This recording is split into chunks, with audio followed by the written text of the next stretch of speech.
Welkom bij de tentoonstelling bij Omroep Friesland. Mij is gevraagd om een tentoonstelling samen te stellen voor het gebouw van de Omroep.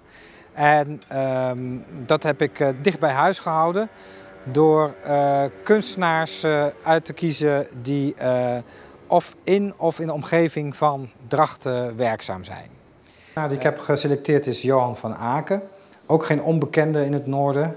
Een kunstenaar die zowel begnadigd schilder is, geometrisch abstract werk maakt, maar de laatste jaren ook bezig is met de nieuwe media, met prachtige, bijna abstracte beelden in video.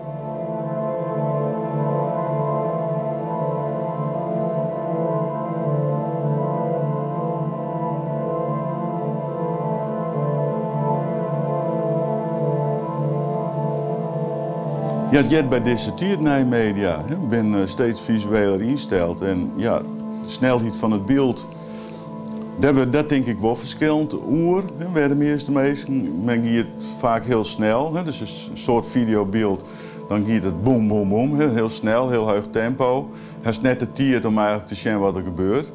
En mijn antwoord daarop is eigenlijk dat ik het beeld vertraag.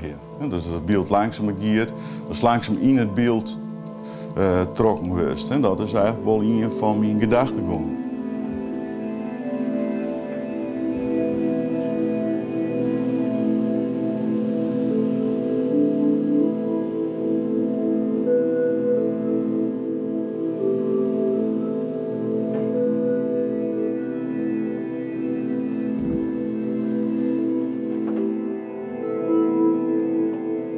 Techniek mag je leren en als je op een gegeven moment dat onder de knibbel hebt, dan kun je vervolgens die eigen invulling van daaruit wel, die eigen visie, daar komt gewoon op deel. En die eigen ideeën, die kun je dan wel vormen, ja. En daar had ik van mijn gevoel geen gebrek aan